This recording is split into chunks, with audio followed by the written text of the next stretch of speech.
le podcast de la vente où tout tourne autour de la vente. This is the Sales Podcast where it's all about sales.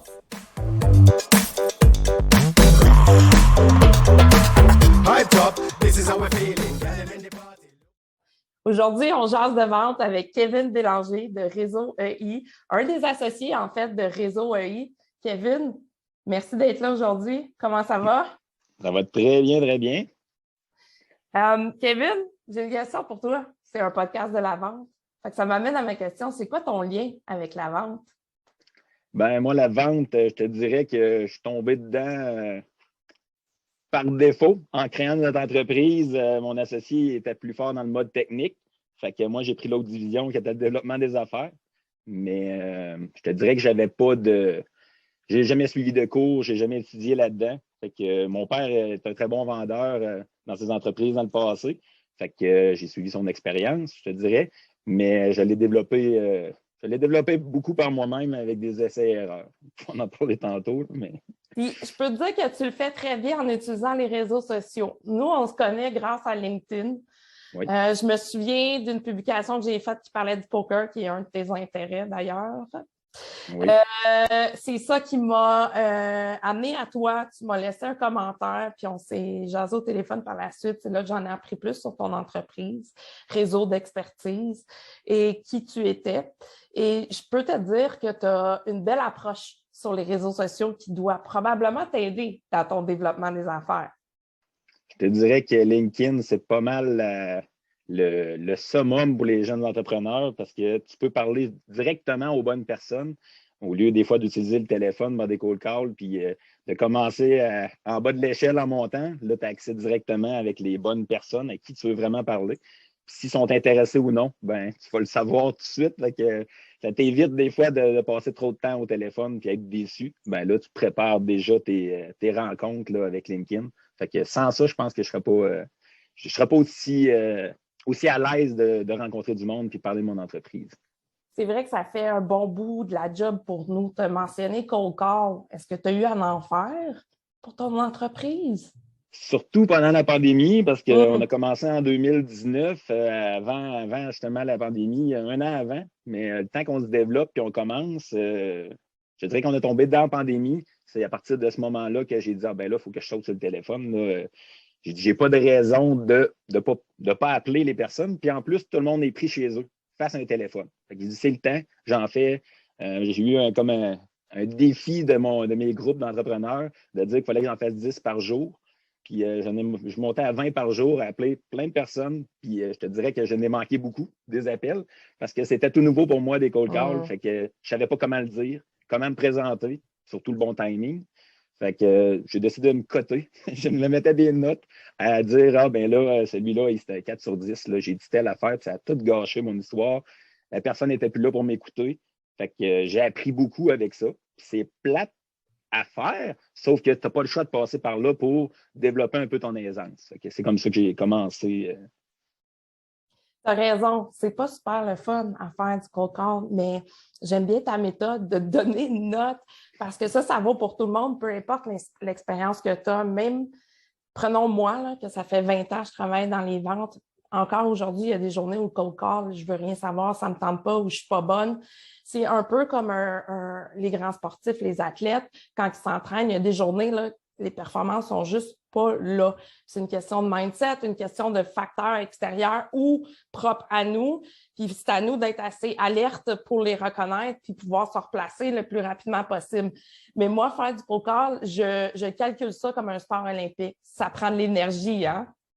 Oui, puis tu as raison de dire, il faut que tu sois prêt mentalement à le faire parce qu'il y a des journées, j'ai décidé de ne pas le faire parce que même moi, je n'étais pas convaincant. Là. Souvent, je me regarde dans un miroir quand je le fais. Si je me regarde et je n'ai même pas le sourire, ben mon discours n'est pas pareil non plus. Là. Si tu n'es pas capable d'être enjoué en parlant au monde, ça se paraît dans la voix, ça paraît sur l'intonation, sur la manière de le vendre, puis tu vas être beaucoup moins convaincant. Fait que oui, j'essaie d'être craqué, puis des fois, je tasse tout, je dis aujourd'hui, je suis prêt. Là, je me lance dans le téléphone, je tasse tout ce que j'avais, c'est important, mais c'est pas grave. Là, je suis prêt, puis ça marche. Je réussis à cause que le mindset est vraiment là. Fait que c'est ça. Choisir les bons moments, puis choisir aussi les bonnes personnes, ben ça fait partie de l'apprentissage que j'ai fait. Ça, là, on se ressemble tellement là-dessus. Moi, je suis pareil. Quand le train, il passe, là, je lâche tout moi aussi, puis je m'en vais faire des appels. C'est comme si on était à notre summum au niveau énergétique, puis c'est là que ça va marcher. C'est là, moi, je dis que c'est là que la magie se manifeste. Puis, c'est important de l'écouter, ce cycle-là. Quand j'étais employée, je devais faire du cold call probablement tous les jours là, dans presque tous mes emplois. Puis, je me plaçais des plages horaires selon mon cycle d'énergie dans ma journée. Puis, c'était souvent le matin où j'avais le plus d'énergie. Donc, je faisais des appels, mettons, entre 9 et 10, 10 et 11, quelque chose comme ça. Puis, le restant de la journée, je faisais autre chose. Mais tu as tellement raison. Quand ce momentum-là arrive, il faut savoir le saisir. Dis-moi donc, Kevin, réseau d'expertise industrielle, qu'est-ce que ça fait? Ça, c'est une idée je suis très fier qu'on ait trouvé ça, moi, mon associé Patrick. On était toutes les deux dans une entreprise d'usinage, puis on avait un goulot interne, puis on était tout le temps pris à dire on ne peut pas rentrer de job à cause de notre goulot. Fait qu'on a décidé de se tourner vers la sous-traitance. Puis moi, dans ma tête, la sous-traitance, on allait être accueillis partout comme un héros parce qu'on amenait de l'ouvrage ailleurs. Mais la sous-traitance, là, c'est pas en tout ça. C'est un irritant pour tout le monde. Quand tu appelles les personnes, tu n'as pas de compte ouvert, tu es un compétiteur. Les portes me fermaient partout.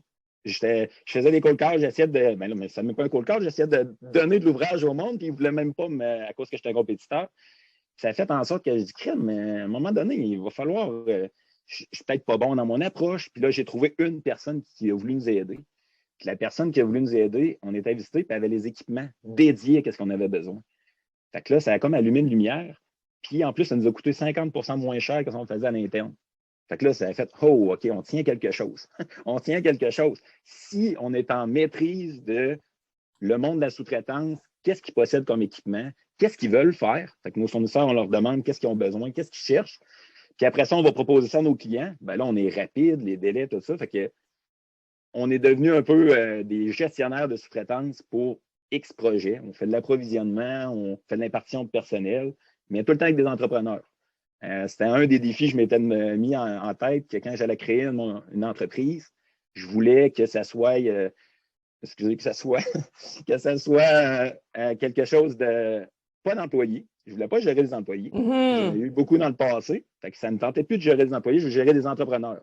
Les autres, comme je dis, ils savent pourquoi ils se lèvent le matin. Tu leur demandes quelque chose, ils sont contents d'avoir de l'ouvrage, puis les autres géreront leur personnel. Ça me libérait.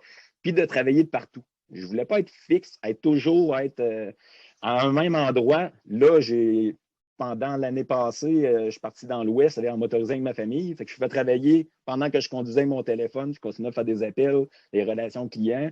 Fait que ça, j'ai vraiment aimé ça. J'ai été visiter l'Ouest pendant 5 semaines en travaillant. Léger, tu sais, je n'étais pas pris à être devant un bureau et être obligé de suivre ma routine.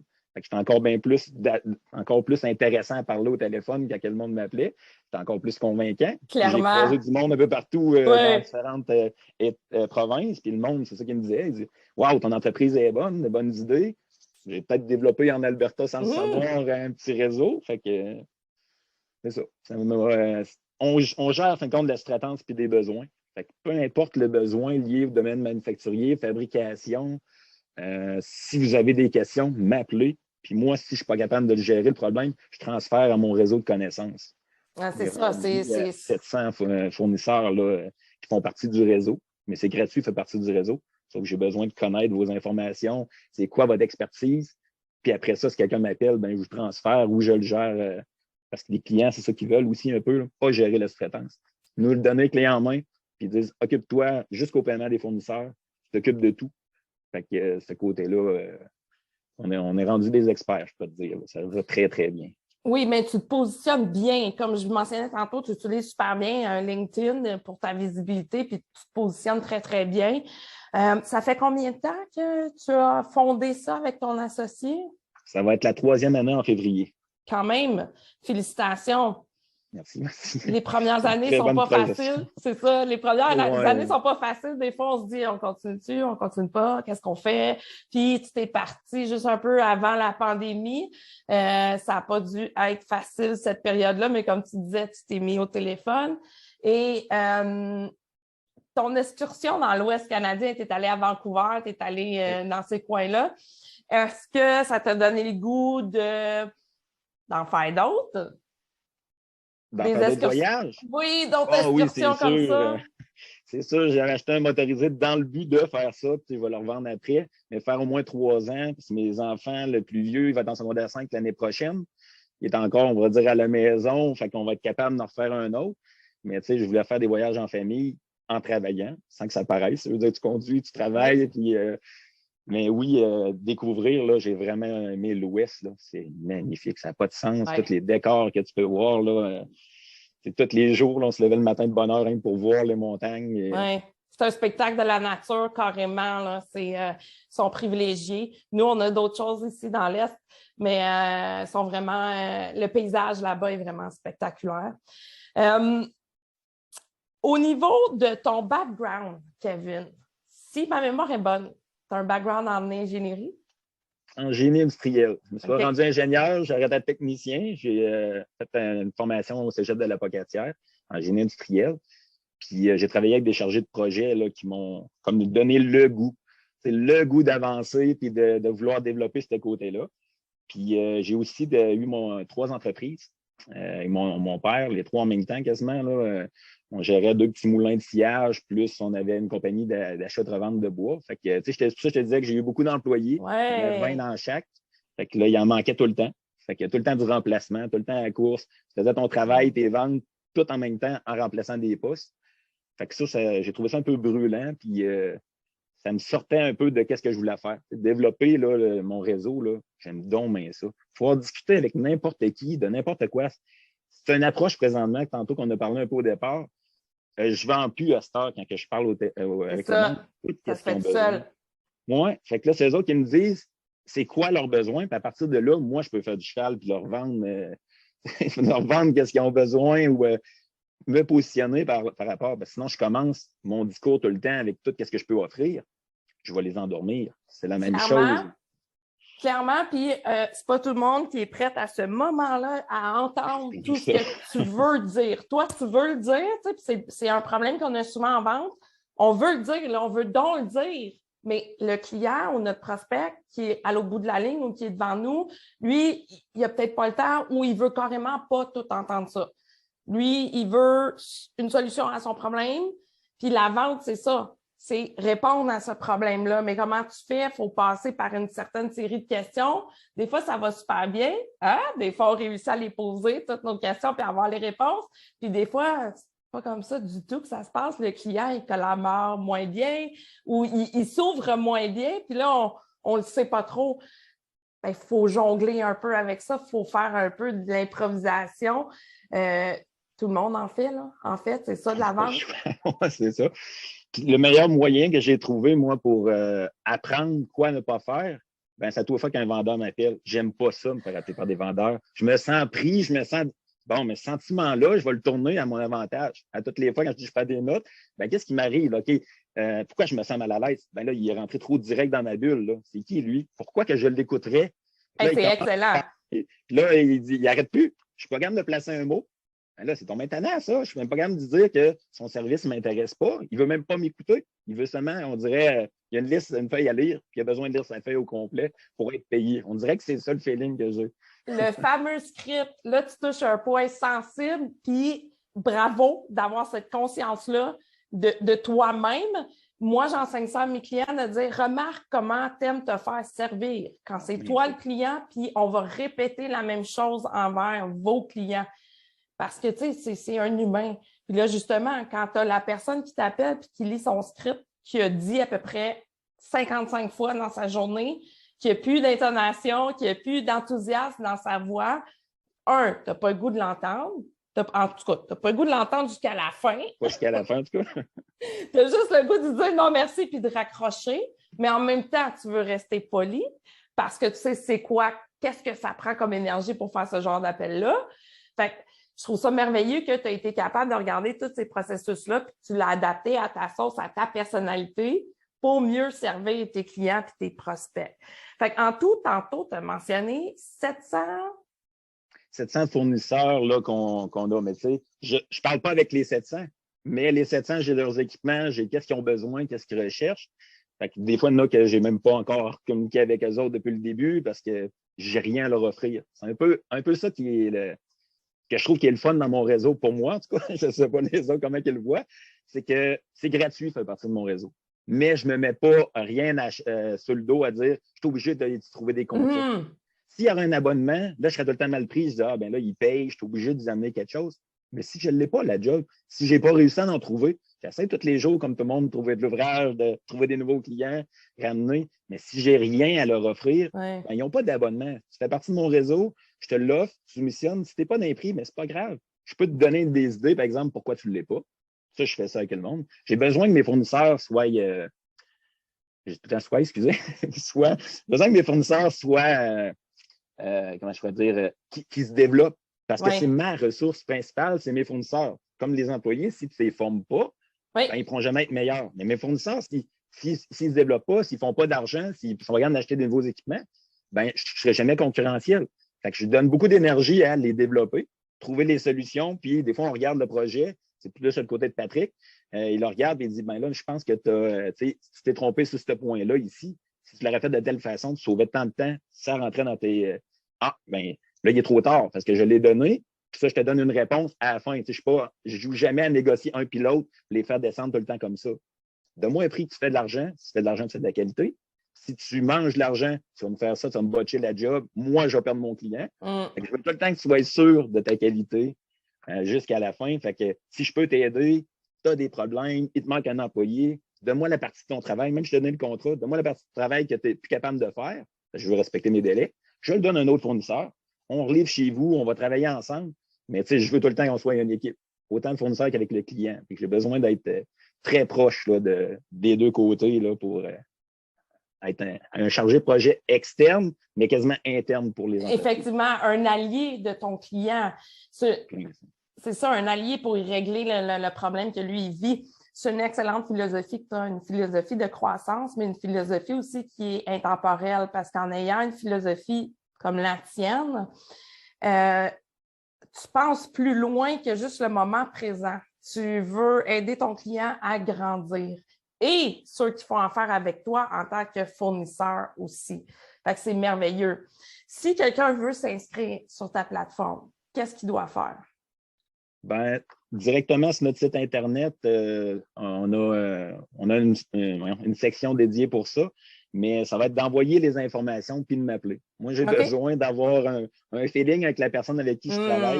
Puis vraiment, parce que si je ne m'amuse pas, je n'ai pas de plaisir. Je suis tout le temps en train de vouloir faire rire la personne en face de moi pour détendre l'atmosphère, pas des jokes plates, des fois oui, mais je veux dire, avoir le sourire réciproque. Si on s'entend bien, on va travailler bien ensemble, puis on va pouvoir aller chercher des contrats. Si je vois que c'est tout le temps de reculons, ben, je vais avoir quasiment peur que tu veuilles me bypasser ou que tu veuilles passer par-dessus. Oui. J'ai besoin de gagner un lien de confiance en se parlant. Puis après ça, ben, tu me dis vraiment c'est où tu veux te rendre puis quoi que tu as besoin. À partir de là, je vais t'aider, c'est sûr. C'est ça mon travail, d'utiliser tes services puis les vendre à mes clients. Okay.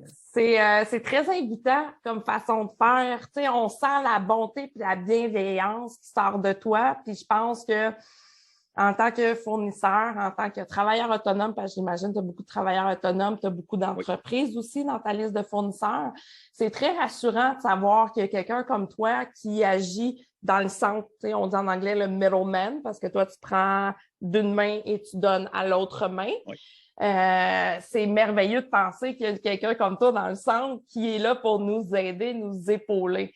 Fait que chapeau pour ça. Puis, pour un gars qui dit qu'il n'a jamais eu de cours de vente, là, ben, on dirait que tu en as déjà eu. On dirait que tu en as déjà pris. Mais tu sais, des cours de vente, il n'y en a pas bien à l'université. Là. Tu vas peut-être toucher à ça si tu étudies en administration ou en marketing, mais ça ne sera pas très détaillé. Il faut que tu ailles vraiment vers le privé, vers des consultants qui ont fait ça puis qui donnent des cours de vente. Puis encore là, la vente, ça s'apprend sur le terrain au fur et à mesure de le faire. Exactement comme toi, exactement comme ce que tu nous racontes aujourd'hui, de t'ajuster selon les situations que tu vis en cours de route. C'est ça, la vente. Puis ensuite, c'est d'avoir la conscience de soi, comme je parlais tantôt, comme tu nous démontrais, de dire, ben moi, j'aime pas ça quand le vendeur fait ça, fait que moi, je le ferai pas, je vais le virer de bord de façon positive, puis je vais le faire passer comme ça. Ça, c'est merveilleux, là, de travailler comme ça. Ça t'aide vraiment à te développer plus rapidement, là, parce que c'est qu'est-ce que tu n'aimes pas, ben, il ne fallait pas. C'est la première leçon qu'on apprend dans la vie. Hein. Je ne fais pas aux autres, je ne sais pas qu'on le fasse. Puis, tu sais, on l'apprend partout. Là. Traite ton voisin comme toi, tu voudrais être traité. Pourquoi ça ne serait pas comme ça en affaires? Parce qu'on le sait, là, dans la vente, il y a eu des années qui étaient un petit peu moins quel mot je cherche, un petit peu moins belles, tu sais, où est-ce que les gens étaient peut-être un petit peu plus profiteurs avec certaines techniques parce que l'information était moins disponible. Mais aujourd'hui, avec Internet, on n'a pas le choix, c'est transparent. Tout est là. Tout est là. Tu es capable d'aller rapidement avoir l'information que tu as besoin puis valider une personne. Oui. Tu vas avoir vraiment confiance. Qu'est-ce qu'elle dit, elle? Ben, tu checkes dans son réseau d'amis, justement, par LinkedIn. Tu vas poser une question. Tu as déjà travaillé avec lui? Comment que tu le perçois?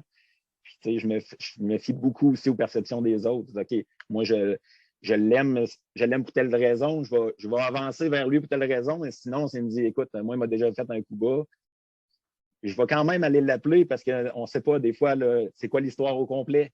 Sauf que je vais toujours avoir une crainte, je vais toujours avoir une sécurité que je vais me mettre pour me protéger. Sauf que je laisse quand même la chance au coureur. On ne sait jamais la perception de un versus de l'autre. Il ne faut pas te fier seulement à ça. Mais je le garde en tête, par exemple. Ça, je suis 100% d'accord avec toi. Il est peut-être arrivé quelque chose à ce moment-là avec cette personne-là, puis c'était peut-être en dehors du cadre original de ton fournisseur ou le fournisseur que tu courtises. Peut-être que c'était circonstanciel ou contextuel à ce qui est arrivé à ce moment-là, puis peut-être que la personne n'est pas du tout comme ça en temps normal ou dans d'autres situations. Fait qu'il ne faut pas juger trop vite, mais il faut rester alerte, comme tu dis, je le garde en tête quand même. Il faut rester alerte pour s'assurer qu'en bout de ligne, le travail est bien fait, bien livré, puis que tout le monde est heureux dans le processus. Pour ça, c'est une sécurité qui est comme essentielle à dire, banquier, là, parce que tu ne peux pas te fier. De mon côté, je valide mes fournisseurs, mais je n'ai pas le choix de leur faire confiance aussi. Ouais. Là. Je ne peux pas aller toutes les voir parce qu'il y a des fournisseurs à grandeur du Québec. Fait que des fois, pas des petits contrats. Mais écoute, là, c'est ça, tu respectes le critère, c'est bon ou c'est pas bon. Comme je dis toujours, tu es enceinte ou tu ne l'es pas. Tu ne peux pas être les deux en même temps, c'est impossible. Là.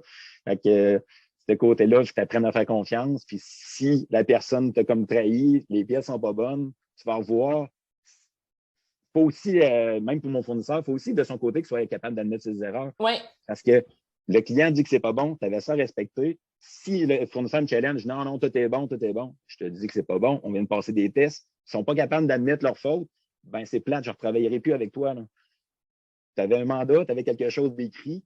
Fait que c'est un peu là la confiance que je vais chercher parce que mon client, de son côté, moi, il dit que c'est pas bon. Je ne m'obstinerai pas. Hein. J'ai toujours un plan B et un plan C. Hein. Ça ne marche pas avec ce fournisseur-là. J'avais déjà un autre fournisseur que j'avais demandé une soumission. Je le fais faire pendant que je m'assigne avec le premier. Je suis déjà en train de le faire faire pour respecter mes délais. On s'organisera ensemble. Wow. Mais je ne peux pas respecter mes délais. Ouais. C'est la faute de mon fournisseur. Non, c'est moi le responsable. Ouais. C'est mon début jusqu'à la fin. Ça, c'est très important pour nous autres. Bien, puis c'est encore une fois une très belle valeur à avoir en entreprise en tant qu'être humain, mais une valeur d'entreprise aussi, c'est super que tu sois comme ça. Tu parlais de Patrick, ton associé, tantôt. Qu'est-ce qui a fait que toi, tu as pris le côté vente, développement des affaires, puis pas lui? Ben, je te dirais que Patrick, lui, sa force, c'est le côté technique. Il était machiniste pendant 10 ans. Il a fait de la soumission, de l'estimation, l'achat et vente. Tout ce côté-là technique, c'est vraiment important pour nous parce qu'à toutes les fois qu'on a un projet, si Patrick évalue-moi-le, il me donne un prix target. Puis après ça, quand je m'en vais, de mon côté, trouver des fournisseurs ou des clients, je sais déjà le prix, il faut au moins qu'on rentre là-dedans. Fait que lui, il aimait moins là, assister à plein de conférences. J'assiste à plein de choses. Je me mets dans des réunions, des fois que c'est long, puis je te dirais que je dis qu'est-ce que je fais là? Je pense pas croiser quelqu'un. On a tout fait, on n'a pas le choix. Il faut développer, il faut se faire connaître, il faut se faire voir. Ça, il dit Kevin, il dit moi, ça, ça, je veux jamais faire ça. Que je te le laisse. C'est bon, je vais prendre les côtés qu'il ne veut pas faire. Puis moi, je l'ai tourné à mon avantage en me faisant du plaisir en le faisant, en rencontrant des personnes. On est allé à stratégie PME. Ça, j'ai tourné aimé ça. Première journée, je n'ai pas visité aucun kiosque. J'avais prévu 2 rencontres, puis ça s'est multiplié. J'ai vu plein de monde que je parlais sur LinkedIn, que j'avais déjà vu. en personne, c'est pas pareil. C'est donc le fun de voir les personnes live, de pouvoir discuter avec eux autres.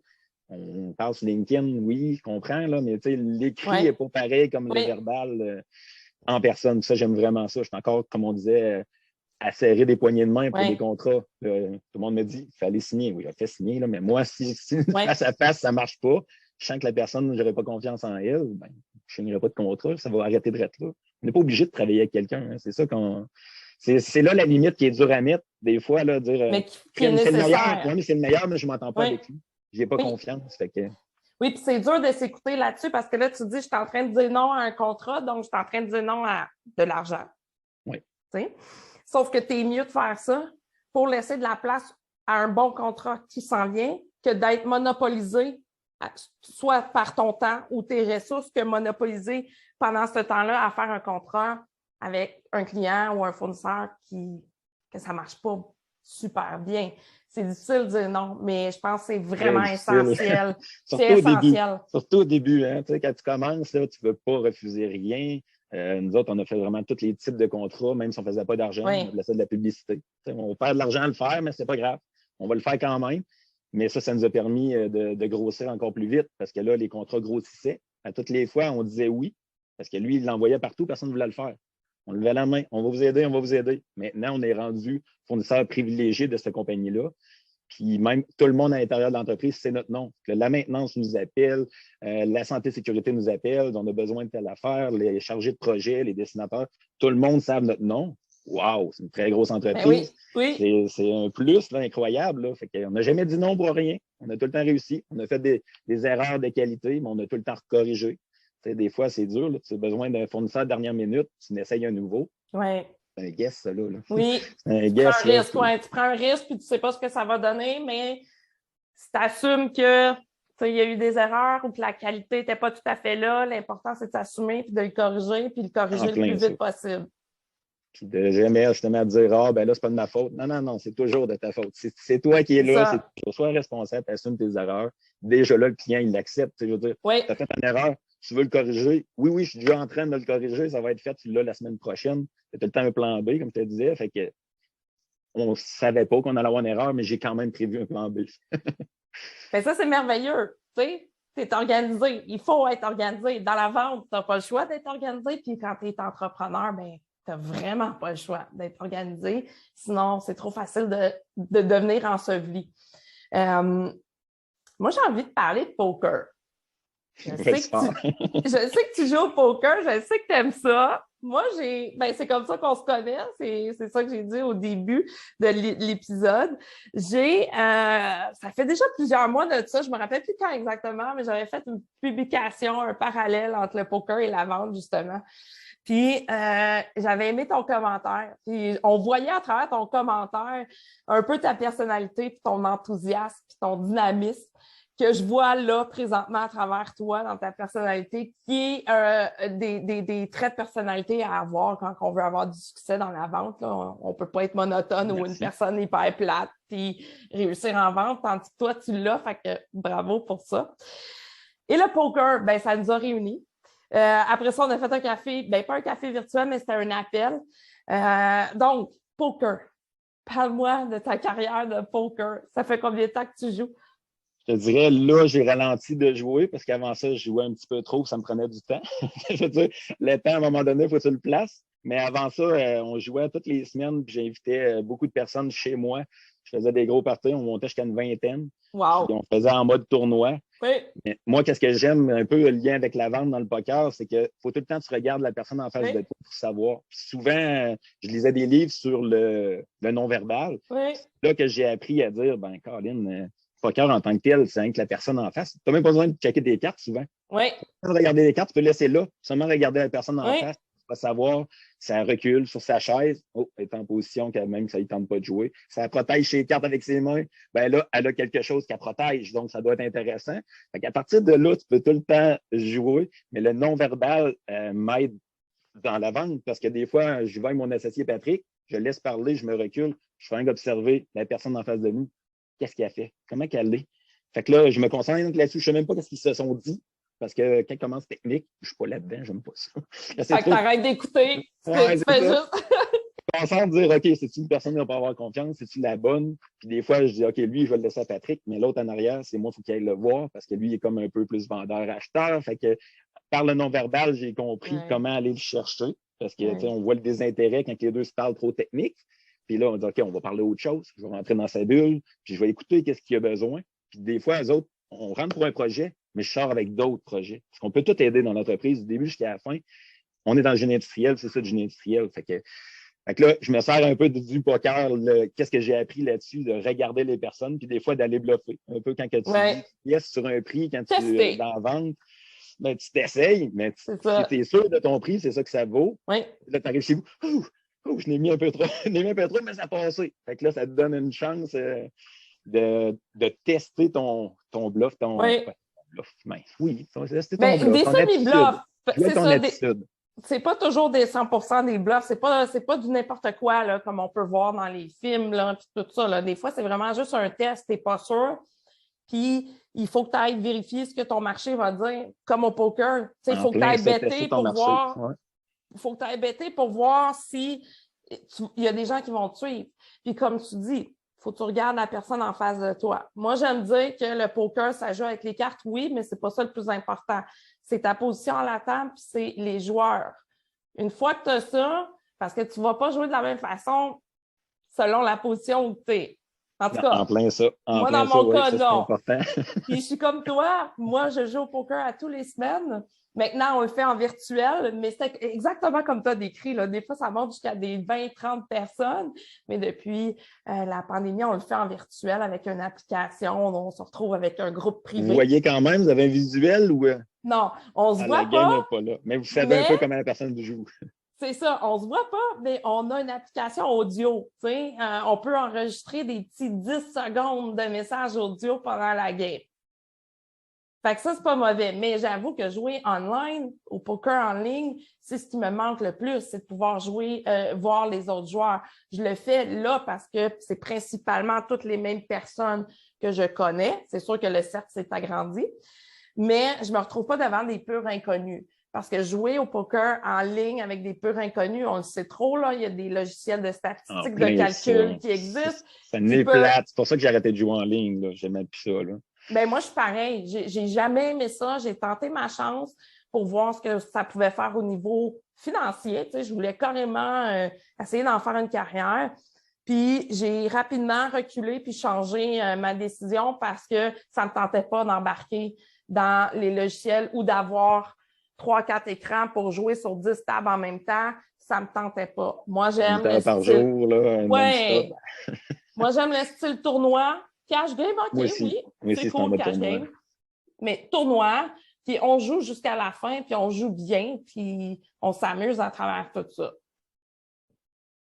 Fait que là, ça fait combien de temps que tu joues, là, c'est ça, là, on joue comme là, on joue à les Noël. J'ai un ami, Servière-du-Loup, là, qui m'invite une fois de temps en temps, on va jouer chez eux. Mais moi aussi, je veux vraiment jouer en personne parce que l'atmosphère est détendue. Même si des fois, tu te dis, OK, je ne suis pas dans le game, ben c'est pas grave, tu peux quand même jouer, mais après ça, je me mets, OK, je m'en mets en mode de concentration. Là, je vais décider d'analyser parce que là, j'ai vu un tic d'une personne qui fait toujours, mais c'est aussi bon en vente. Là. La personne a fait un tic pour dire qu'elle est certaine ou pas. Ben là, elle le fait pas. Ah, OK, elle me donne son prix, elle n'est pas sérieuse avec son prix. Ben, je vais voir, je vais le tester. Là, c'est là qu'on dit on peut jouer au bluff, à dire je vais le mettre un peu plus haut, voir jusqu'où il est capable de se rendre. Puis après ça, ben là, OK, là, tu le vois, il est rendu sérieux, il a pris sa position sur sa chaise, il est rendu, c'est avancé. Oh, là, il veut réagir. Là. Fait que, le non-verbal là, m'aide dans toutes les sphères de ma vie, mais c'est dur faut que tu te concentres dessus puis écouter la personne. Parce que là, si tu la misère à faire 3 affaires en même temps. Fait que si tu te concentres sur une, tu rates les autres. Là. Elle t'a dit quelque chose d'important, tu ne l'as pas écouté. Tu regardais comment elle était habillée ou positionnait ses pieds.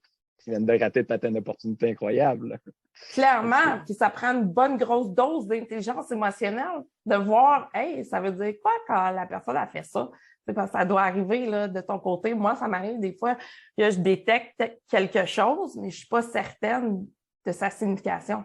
Je ne sais pas ce que ça veut dire. Tu sais, il y a un certain style de personnalité que j'ai de la difficulté à lire, que je vais les voir faire un geste ou changer de position, puis je pense que ça veut dire une chose, mais je me rends compte que c'est pas ça du tout. Fait que ça prend vraiment une bonne dose d'intelligence émotionnelle. Puis comme tu dis, il faut être à l'écoute, là. Faut être là. Faut être 100% là. Faut être présent. On peut pas être en train de penser à hey, qu'est-ce qu'on va manger pour souper? C'est vrai, faut que j'aille à l'épicerie, acheter telle affaire. Non. Déjà là, t'es plus dans... Non. Puis C'est ce qui est bon aussi, c'est voir les autres, mais toi, comment que les autres te voient. Oui. Là, ça m'a aidé un peu à jouer comme avec mon image, parce que j'ai eu à rencontrer des grosses entreprises, très grosses entreprises, puis là, tu te dis, tu vas rencontrer le VP, tout ça, tu arrives là toute seule. Un petit jeune qui arrive là tout seul. Ben là, je suis plus jeune, là, mais... Ben, t'as de l'air jeune, en tout cas. Je sais pas t'as quel âge, mais t'as de l'air jeune, mais tu t'es trahi en disant l'âge de ton gars tantôt. Ouais, c'est ça. Hein, si tu fais rapide, là, ça te donne une idée. Mais c'est ça, quand je vais les voir, ben là, il y a l'approche, le joueur de poker est là aussi. Là. Tu arrives quelqu'un de confiant, tu arrives de quelqu'un qui sait où il va, puis qui est, oui, ben ouais, tu es le président de telle grosse compagnie, mais tu es une personne comme moi. Moi, je considère tout le monde au même niveau. Oui. Que ce soit un employé de production, que ce soit un président, on est égal.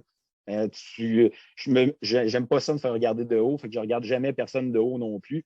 Fait que quand je sens que le président me regarde comme ça, ben là, je sens que j'aurais pas une bonne rencontre avec lui. S'il est capable de parler comme s'il serait normal, bon, mais on s'est rencontrés au centre d'achat, n'importe où. Tu pas en arrière ta chaise à être plus haut parce que tu étais assis dans la chaise du président. Fait que c'est le bout que en vente qui est très important quand on se déplace en personne. Ben, check-toi dans le miroir avant de partir. Là. Qu'est-ce que tu veux ressembler? Là? Qu'est-ce que tu dégages? Qu'est-ce que tu dégages? Hein? As-tu une assurance quelconque? Là, c'est un peu le poker aussi bien encore en ligne de compte.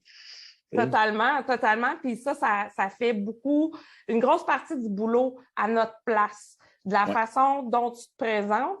Puis comme tu as si bien mentionné, tu regardes personne de haut. En vente, il ne faut jamais juger parce que tu ne sais pas c'est qui devant toi. Je suis sûre que ça t'est déjà arrivé de conclure des ventes puis que tu n'aurais jamais pensé que ça s'en allait vers ça. Si tu te fiais, puis je dis bien si tu te fiais, c'est une hypothèse, juste sur l'apparence physique de la personne. Moi, ça m'est déjà arrivé, par exemple, à un moment de ma vie où je travaillais dans les maisons Sony, je vendais de l'électronique et mes plus grosses ventes sont arrivées avec des gens, des comptables, des présidents de compagnie, mais qui s'en venaient magasiner puis qui étaient habillés comme s'ils venaient de faire du skidoo ou comme s'ils venaient de bûcher 3 cordes de bois, puis ils venaient m'acheter 50 000 de cinéma maison puis de télévision.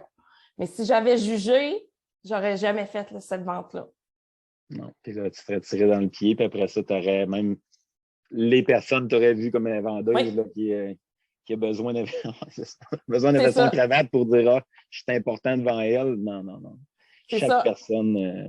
Chaque personne a quelque chose, puis c'est ça que j'essaie d'aller chercher. Ou quand quelqu'un veut parler avec moi, je refuse jamais personne, même si ton sujet que tu me parles peut rien m'aider dans mon entreprise. Pas grave, ça. Je vais parler avec toi, puis peut-être qu'à un moment donné, en disant qu'est-ce que je fais, tu vas me référer à quelqu'un. Puis moi, je vais peut-être, en écoutant, je n'ai pas besoin de qu'est-ce que tu m'offres, mais j'ai peut-être un ami qui a besoin de tes services, par exemple.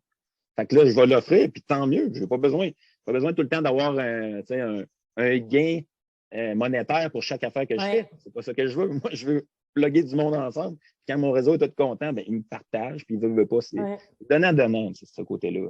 Effectivement, puis encore une fois, je dois dire que tu as une super belle philosophie. Ta vision des choses est merveilleuse. Si tout le monde pouvait avoir une vision comme ça, bien, il y aurait encore beaucoup plus d'entraide parce que ça prend du temps. Tu sais, quand tu dis je vais t'écouter pareil, même si tu ne peux pas rien m'apporter en ce moment.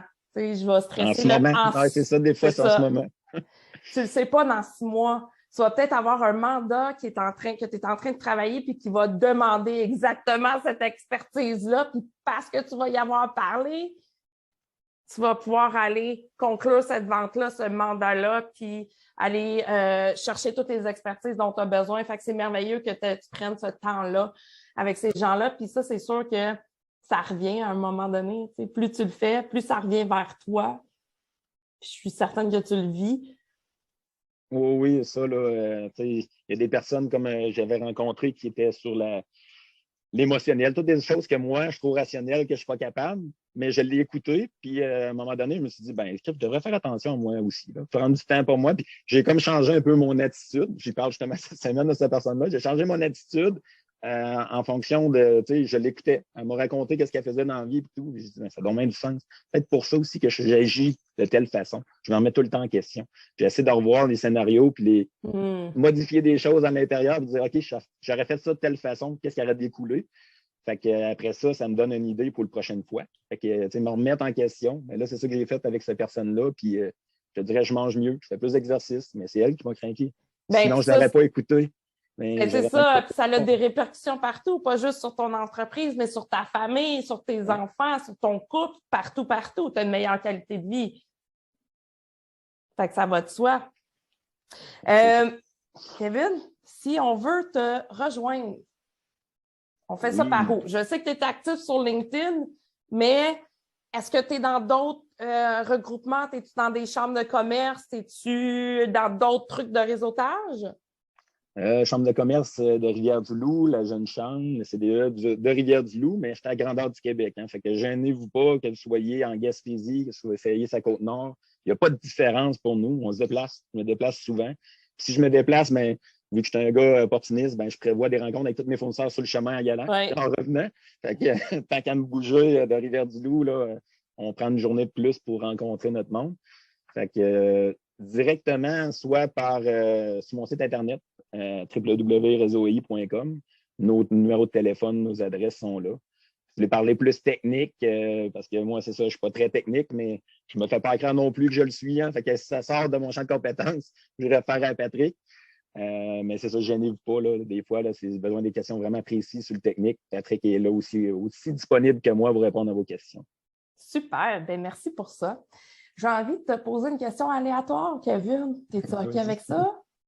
Vas-y, j'ai hâte de voir ça de quoi. Parfait. Bien, je sors mon application, je pèse sur le bouton, puis j'attends que la question sorte. La question va être en anglais, fait que je la traduis, puis elle est super simple. Est-ce que tu t'es déjà cassé quelque chose? C'est bon. Oh, désolé, petit corona. Je me suis fait mal souvent. Je dirais que je me blesse souvent, mais casser, non. Là, je te dirais que j'étais très physique quand je travaillais dans mes moulins. Là, je remplaçais tous mes employés. Fait que là, en essayant d'autres postes, en apprenant de faire mieux pour montrer à l'employé des trucs ou corriger les postes, bien souvent, quand tu t'aperçois que le poste n'est pas adapté, mais je me faisais mal. Fait que là, je faisais notre mécanicien, on corrigeait la situation, mais je me suis souvent blessé au travail. Mais sinon, dans la vie de tous les jours, là, je suis quand même chanceux de ce côté-là. Bon, mais tant mieux pour ça. Je te remercie énormément d'avoir pris du temps pour venir jaser avec moi.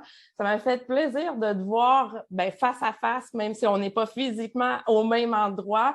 Moi, je t'ai aimé dès la première seconde qu'on a échangé sur LinkedIn, non seulement parce que tu es un amateur de poker, mais parce que j'ai fait une joke puis je disais « T'es-tu mon frère d'une autre mère? » Puis t'as embarqué dans la joke. Fait que ça, je t'ai adopté à ce moment-là. Fait que je te remercie, Kevin. Je te souhaite bon succès, bonne continuité, que ça soit grandissant pour toi au niveau entrepreneurial, puis à tous les niveaux de ta vie. Un gros merci, Geneviève. Bonne fin de journée. Salut. Bye. OK, bye!